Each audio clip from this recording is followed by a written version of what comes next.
So hi everyone, we're back today on Better Safe Than Sorry, and today we are really privileged to have Mary Greene here. She has written a wonderful book called When Rain Hurts, and it's about her son, Peter, who has fetal alcohol syndrome.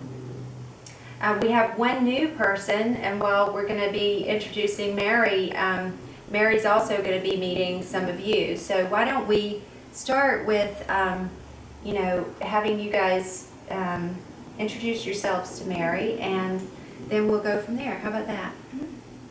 My name is Caitlin Clarkson. I'm a junior at University of South Carolina, and I'm majoring in business, marketing, and management, and minoring in Spanish and psychology. Great. My name is Daniela Mielke. I have a degree in social work, and I have 4 younger brothers and sisters who also show symptoms of FASD, and I'm getting ready to go to grad school to get a degree in psychology. And I'm Sydney, and I go to Salisbury University, majoring in psychology and a minor in sociology.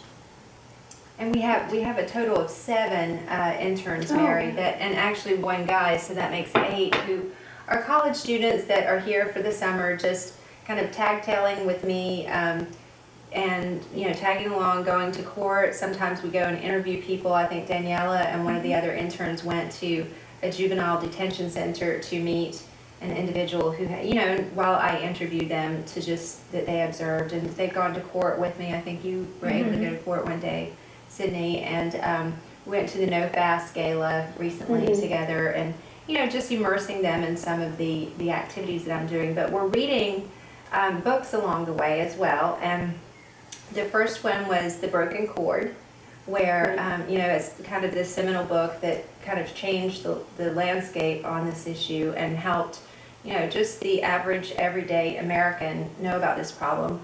And your book, I think, is really in that same vein. It's helping people understand that this very much is still a real issue, and in your case of your son who is adopted from Russia, but this is a situation that affects about 2 to 6% of American children. And if you think about autism, that's 1%. Right. So, So what inspired you really to write the book? Because, obviously it came from a place in your heart, and it's an important issue. Well, why the book? I'm a lawyer, I'm a professor, so, my training and my personality drives me to read and understand issues that come up in my life. And Peter was a major issue that came up in our life. He was a joy in many ways, but he was certainly a problem in many other ways that I didn't understand and didn't find an easy solution to. So, like I always do, I went and picked out everything I could find on the internet, in the bookstore, on Amazon, anything closely related to what I was coping with. Personal accounts as well as more academic type journal entries and readings and things like that. And I was struck by the lack of information, A, and B, by the lack of what I thought was very authentic information. There were a lot of, there's a lot of memoirs out there on people who have written by parents who have adopted from Russia. And a lot of them, you can see threads of the problems that we were experiencing, and they're there if you're looking, but they're not the focus of the book. Or they are the focus of the book, but they painted in such a way, whether it's bringing a religious aspect to it or some other aspect where they feel like, despite the problems, that it's a tremendous blessing in their life. And I just really had a hard time with that, because I said, I'm not a bad person. I really don't think I am. I'm not the best person in the world, but I'm not the worst. And I felt really lousy after reading those, because I said, why don't I feel that way? This doesn't feel like a blessing to me at all. Zip, no blessing. Yeah, and that's what I loved about your book, is that you're very candid. and you were straight up when it was difficult to love Peter because he was being a porcupine and not a guinea pig. Yes. You were able to say, you know, this is a really difficult time. I'm ready to maybe send him back the way the mother did. I mean, you never said No, that. and You I never said actually that, was but- never there, but Yes. But You I never was got not that. happy in our decision, and I certainly didn't feel like I was reaching our son, who didn't feel like our son at the time. Right. And I said, you know, things started to change by the time I wrote the book, thankfully, when I decided to write the book, but I just wanted to be very, very honest about it.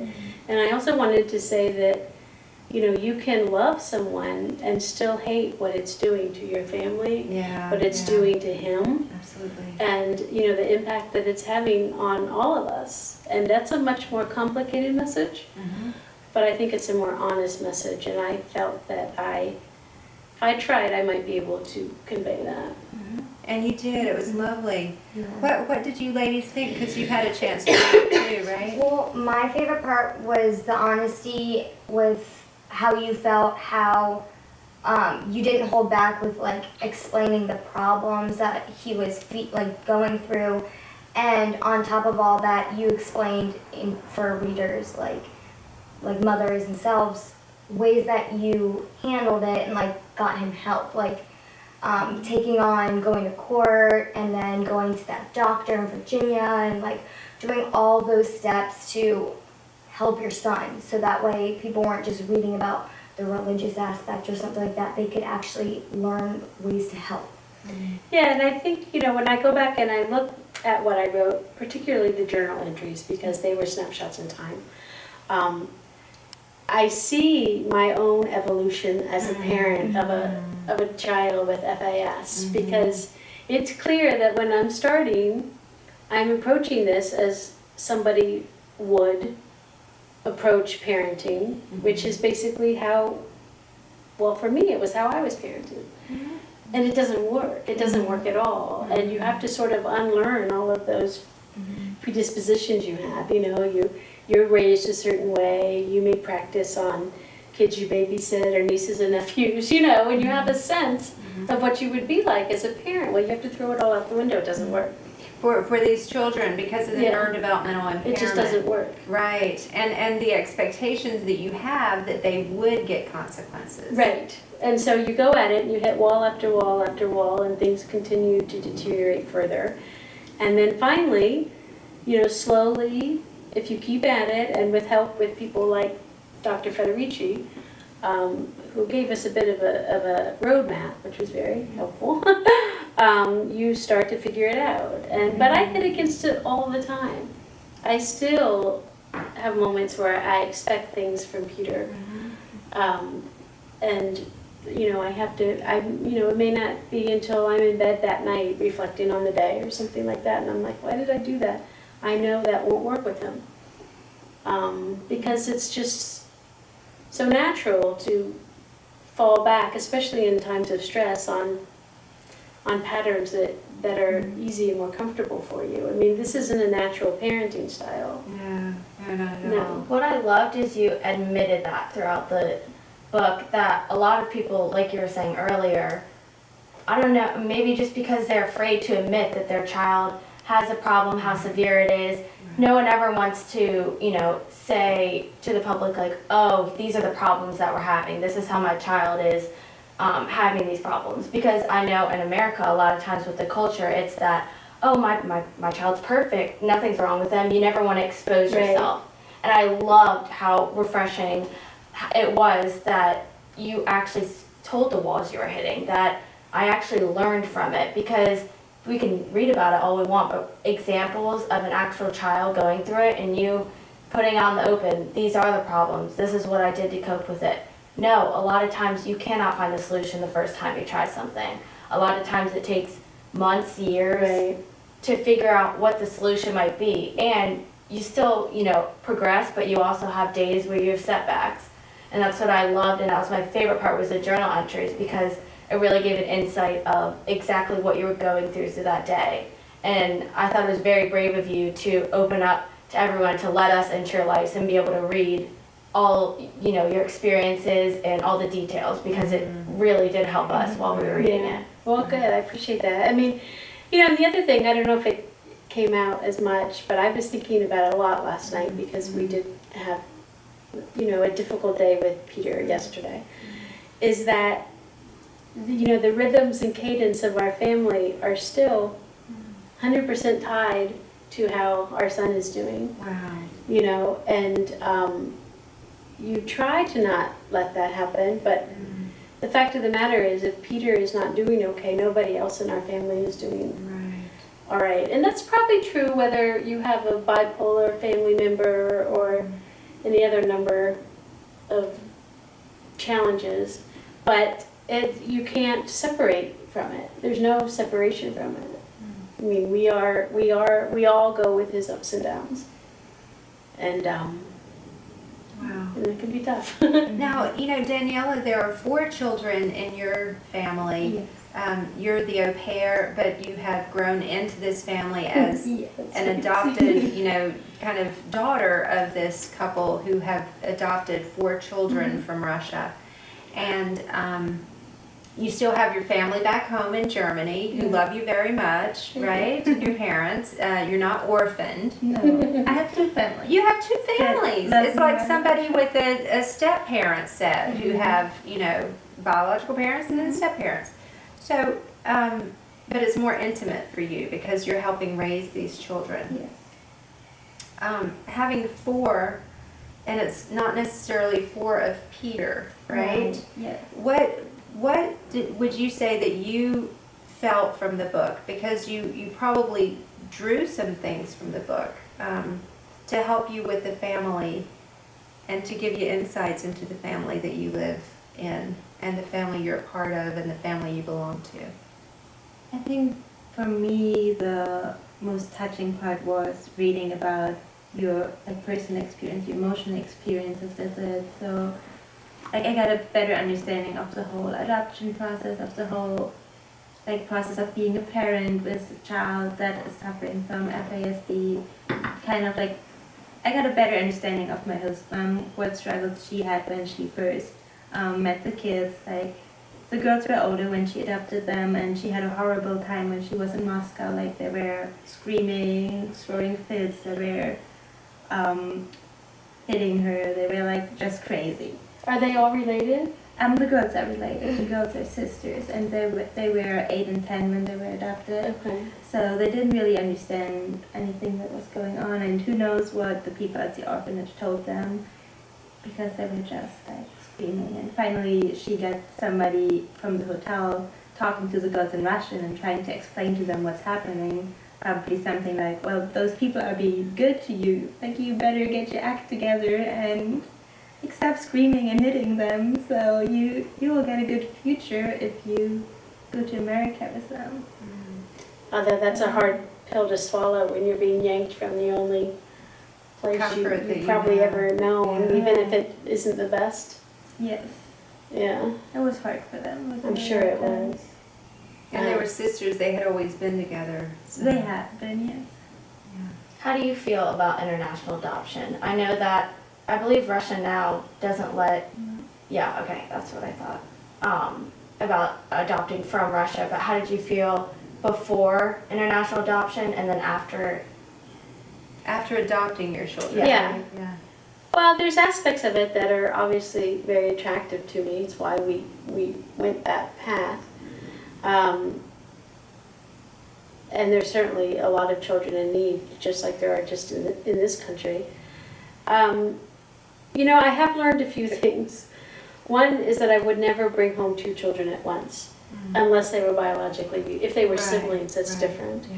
Yeah. Because they both our kids needed so much. Yeah. As toddlers who spent 2 or 3 years, you know, in an orphanage, and not very good circumstances before the orphanage, worse than the orphanage. You know, they had a lot of trauma and a lot of things to work through and a lot of missed milestones, you know, and opportunities for development. So I would never, ever encourage anyone to do that. That was a mistake. I'm glad we did it because we have our kids and I can't imagine not having them. But I would never recommend that again. And would I adopt from Russia again? I don't know. People ask me that all the time. I would always choose my children. Knowing what I do know now, and knowing that really my husband and I took all the precautions you're supposed to take That's exactly when you right. aren't a couple prepared or taking this on purposely. Right. You know, Right. that you always know that something might not be what you'd hoped, whether it's your own child or, you know, an adopted child. But the risks are more with adoption, obviously.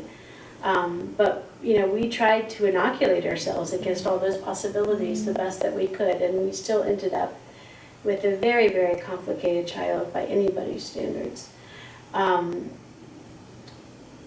So I don't know. I don't know if I would do that again, because I'm not sure what I could do more other than just decide head on to bring a child that's alcohol exposed into our lives. And that's a different evaluation. Could you tell us a little bit, because, you know, for people who may be struggling themselves with whether their child fits a profile like Peter, and, you know, in many cases, in my practice at least, many of the parents are unable to determine whether they've been Right. prenatally exposed. But we do try, you know, sending, you know, informants and investigators and everything into the homes. You can do that over there, you know, if the mothers are still alive, to find out Right. that data. But would But there they be, don't always tell the truth. and they don't always tell the truth, just like the adoption, Right. you know, agencies. But what would you say was the pivotal moment where you knew or you thought that the alcohol, could you talk about that? Because you talk about that a little bit in the book, where there was this point where you kept saying to people, look, he's been prenatally exposed to alcohol. Do you think that has anything to do with any of these test results? You know, where was it that you really started to push that? And because it came from you and your husband more than it did. Well, it came Professionals. initially from Jane Aronson, who is the adoption pediatrician that we work with in New York City. Because our story, how we got to Peter was definitely part of the Sure, book. it is a big part. And, you know, sort of the stress around that caused us to be a little more, Cautious. well, and take actually in the end, to take some chances that we probably would have stopped and reflected upon. So that was part of it. We didn't have the right pictures to do. There is a computer program that evaluates facial dysmorphology and of these children, and we didn't have the right photos to be fed into that system for evaluation. So Dr. Aronson never felt comfortable saying he didn't have the physical features. That's not, as you know, you can still be alcohol Sure. exposed and not have any of the physical features. And have some Um, significant problems. Yes, Yeah. but at least if you know, at least it's some assurance if there are no physical features, right? So we couldn't get the photos, and we were under a lot of pressure because they were threatening us With your daughter. with our daughter. Yeah. And we ended up not pushing that issue at the end. And when we got home and we took both our children into the city for a full checkup, really, with Dr. Aronson, she noted that Peter's philtrum wasn't very present, and the thin lip and some of the other things. And she said, time will tell, you know. His head circumference was good, but otherwise he was very small and had some of the facial features. But I mean, he seemed off to me from the get-go. He was very robotic. He was repeating things over and over again, but it wasn't any kind of discernible language or speech. And so I started pushing it pretty early, but I kept being told to give it time you know, not by Dr. Aronson. She was very much in favor of getting early intervention. She said, you know, should you pay your taxes? Right. Take advantage of them, you know? Absolutely, yeah. And so we went through all of that, and, you know, Peter's gross motor skills were not that bad. They said he doesn't have speech because he hasn't been in this country very long. And they said some of his sort of odd, repetitive behaviors they thought were more related to trauma than anything physical. So they more or less blew me off. And I kept saying that something was wrong. And then finally, after about 6 months, we got some more evaluations, and they started showing different things. And then his behavior just deteriorated completely at home. And he wasn't acquiring language, and he was repeating the same thing over and over again. And he was acting very autistic, frankly. He was flapping his hands Yes. and walking on his toes, Yes. refusing most foods, Yeah. except something with a very soft texture. All things that I was doing a lot of reading about, but I thought, well, if he doesn't have FAS, he's autistic. And having the sensory issues, I mean, he meets every criteria for autism, and that's where Yeah. I think the current data today, you know, the data would show that there are a significant portion of kids who are diagnosed with autism, that the autism is due to prenatal exposure, even before pregnancy recognition. Absolutely, and there's also a very high percentage of middle, upper class Yes. children being diagnosed with autism because the pediatrician doesn't want to ask the nice mother Right. whether Did she she drank during use? her pregnancy. Yeah, or how much did she use, Yeah. and do a screening. It really should be a part of every pediatric screening. Yeah. Prior to pregnancy recognition, prior to knowing you were pregnant, was there any use Right. of alcohol? I now have my assistant answering the phone asking that question. Well, she basically says, was there a chance that this child was prenatally exposed to alcohol? These are people calling in for psychiatric appointments because I don't see anybody that's not prenatally Right. exposed anymore. And recently had a woman, highly educated, she's a mathematical biologist, believe it or not, and admitted that because the American Heart Association said that, you know, women should drink a couple of drinks of wine every day, she was doing that for 5 years up until every day with her, Medicinally. well, right, I mean, you know, medicinally, No, but whatever that means. Right. And up until the time that she and her, you know, live-in, you know, partner found out they were pregnant. And she was 9 weeks pregnant. And her son has all the facial features. Wow, He has that's all really sad. of the, you know, That's very sad. characteristics, exactly, learning disabilities. But this is not just her, Right. it's so many women. This is why, you know, there are like probably 10% of women who still continue using in pregnancy. And then there's many, statistically speaking, probably 20% or more women who, you know, are pregnant and don't know it and using in that first trimester. Right. Right. So, That's like the most prevalent part that I think all of us were so surprised by, because we had a basic idea of what the disorder was, but we weren't really sure when it could occur, what exact time. Yeah. And I remember when Dr. Rich told us that it could be in those weeks before you even know you're pregnant Right. is astonishing. I had no idea. Which is scary, the idea It that you is. can harm your child before. Before you even know. You even know, And I think yeah. that's one of the biggest parts to understand is that's kind of what our message is if you are, you know, sexually active, use contraception, and if you are drinking alcohol, you know, then you need to know that even before Right. you know you're even pregnant, you know, you have no idea, and having a good time, even having a couple glasses of wine, and not Right. even intentionally. This woman who came to her, you know, she stopped drinking when she found out, right, absolutely, right She's away. responsible Too late. with Right that. away. Yeah. which is so Yeah. sad. Yeah, and you know, it turns out she hadn't said that to anybody, but the neuropsychologist who saw the child knew enough Yeah. to refer them to me.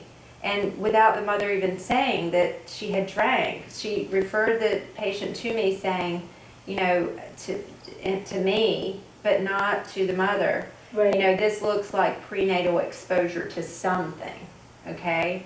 And I got the referral, and then in the questions I always ask, was this a planned or unintended pregnancy, meaning mistimed or unwanted? It could just be mistimed, Right. you know. And it turns out that 50% of pregnancies in this country we know are unplanned. Right. 50%. Right. I mean, and contraceptives have been around since the 70s, but the rates of unintended pregnancy have not dropped significantly since. It used to be like maybe 60%. In California, we found, Caitlin, what was the statistic? 60 to 70. 60 to Yeah. 70% in the state of California. And Maryland is like 62% unplanned pregnancy rate. Certain areas of the country are way lower. Certain ethnicities are a bit higher than others. Right. But on average, it's 49%, solid number. So Yeah, and I came to this sort of exploration of this issue without the baggage that a birth mother has. this is so true. You know, This is so and I true. could approach it in a just much more, you know, of course I was subjective, I was living with it, but I could look at it much more sort of analytically and objectively, because I did not have a role in what was done to him. And create. And that's a basi- big difference. It is a you big know. difference, but what we're saying is some of the women, it was not their fault. I It's understand, not, but you know, they still but they carry will, that. they'll have that stigma. They have Yeah. that guilt. And the guilt, I mean, yeah. anybody would, and it's heartbreaking. It is heartbreaking, but this is why I say let's take that guilt and that anger and let's use it to empower women to make a change. To make a change so that other people don't have this happening. We Right. need to label alcohol. What did we find about the alcohol bottles? Do you guys remember? The alcohol label? Yeah, Yeah. super small. It was very, very You small. could barely find it. Not, the bottle was passed around, none of us could find it. And it was right up around the upper part of the bottle, and it's on a red label in gold letters. We couldn't even read it, and we didn't even Right. realize it was even there. So the labeling is not only tiny, microscopic, so it's not really being used. It's the wording of it is It basically just said if you're planning or. no. If you're pregnant, women should not use alcohol because of the risk Yeah. of birth defects. Right. Essentially, so they're saying pregnant women, but by the time you find out you're pregnant, it's already too Right. late. Right. So we're really pushing for truth in labeling and really having people have point of purchase labeling where alcohol is sold, you know, to teach them about this. Right. But in Peter's case, it wouldn't have helped because he was born in Russia. And Russia, my understanding is vodka flows freely there. In fact, you don't wait in lines to get vodka. No, I Like you think do there's an here. allotment per person per Right. month. Right, so you get a It's certain amount. Yeah. Yeah. And also in Peter's case, what is different is that he was in an orphanage for 2.5 years, or 3 years, almost 3 years really. So you have a child that has this sort of brain damage, and you put him in an orphanage situation, which is less than ideal. They don't understand his behaviors. They don't even acknowledge fetal alcohol syndrome, and they don't Oh, yeah, acknowledge I it know. as In a Russia. disorder Right. in Russia. And, you know, you've got a child that's got so much noise going on in his brain and nobody there to help him navigate through it.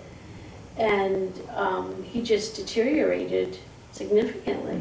You know, Dr. Federici said to us after he spent time with Peter that he would have been dead by the time he was 7.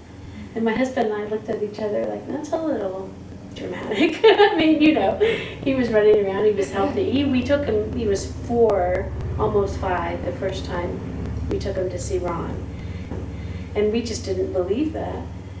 You know, but now I do. I get If he it stayed now. in the If he had stayed in the Russian, orphanage, yeah. yeah. And what you said, Mary, that they don't over there believe in FAS. Mary, we've talked a lot about your journey with Peter, and one of the last parts of the journey was that he went, or during the journey, he went to a school up in New England, right? Or in New York? In New York, Okay. Yeah. And what was the name of the school? Green Chimneys. That's right, Green Chimneys. It's an animal-assisted therapy treatment program. So they have kids that are there residentially, and they also have a day program. And it was founded by an amazing man who has a PhD in psychology, who started it as a preschool for the local children, an animal-based, like a farm-based preschool. And there was a need in his community for kids that didn't really fit in anywhere, and it grew from there.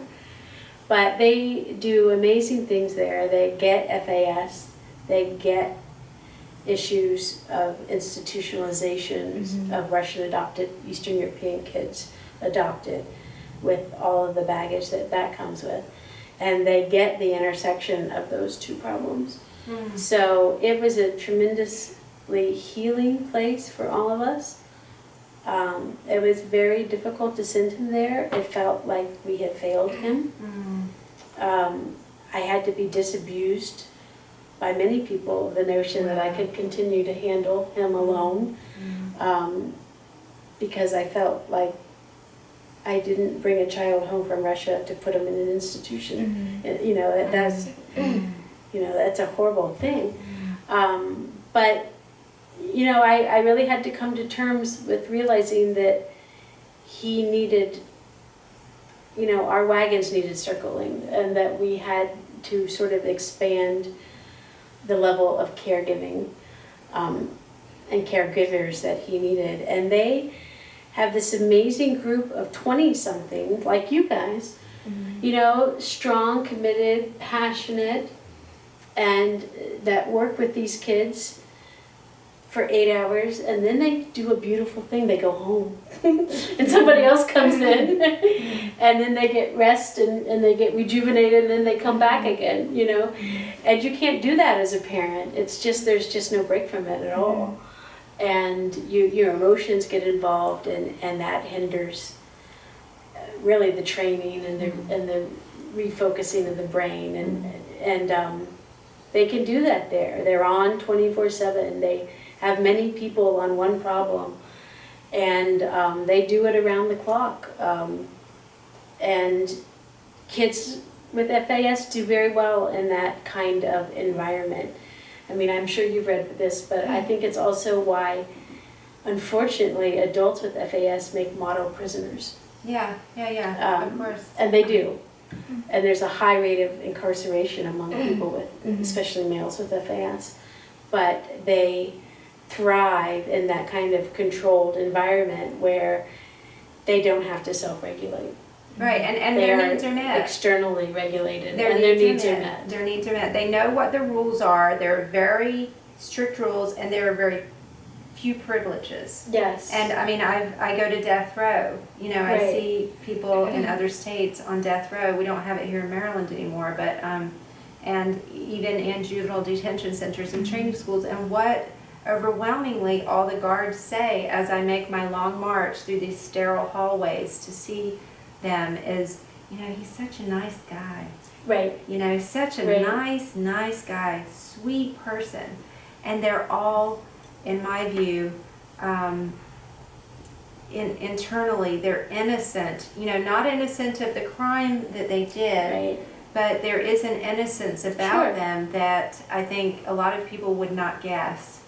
And it's because of their intellect being what it is. And some of them, their intellect isn't profoundly affected. It might be mildly, they may be mildly intellectually disabled. And some, their adaptive functioning is way lower than their intellect would predict. So, but you know, one other thing, what would you say, Mary, you would recommend for healthcare providers, for, you know, young women? How should we tackle this problem to prevent it, and then to help those individuals who are already affected? What should happen? Well, I think in the first instance, the message has to be changed that drinking, if you have the opportunity to become pregnant, is dangerous and comes with risks. And I think that's just a change in messaging, but it needs to occur. Second, I think doctors and other healthcare professionals need to come out of the closet and be brave and speak to women openly and honestly about their habits before they get pregnant, and also question them once they are pregnant. Because if they have drank while they were pregnant, even before they knew they were pregnant, then a plan needs to be put in place. because those children that are born alcohol exposed are going to go into the system, into the school system, and eventually into the community. And those caregivers also need proper training on how to deal with them. So it's just a ripple thing, but it needs to occur. And as you were saying, you were an adoptive mom.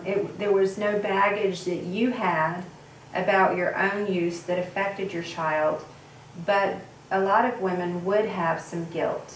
And Yeah. so for them, And it's easy to ignore, especially when you don't have, I mean, part of Peter's complicated behavior no doubt comes from the fact that he spent years in a Russian orphanage. I mean, that just makes him that much more dysregulated and missing steps and things that you learn. You know, you also learn cause and effect by crying when you're an infant and your mother or your father brings you a bottle. When you only get fed on a schedule, no matter how hungry you are, or you only get changed in your diaper a certain times a day, no matter how soiled you are, you don't learn that cause and effect. So those same things can occur as a result of orphanage life. Some of them, many of them. sure. So it's a double whammy. Well, thank you so much for your time, and we really appreciate it. Thanks for coming. Thank you. And Thanks your for book is having me. awesome. You know, you can buy it on Amazon. It's in a Kindle version. When Rain Hurts by Mary Greene. Thank you so much. You're so welcome. Yeah. Bye.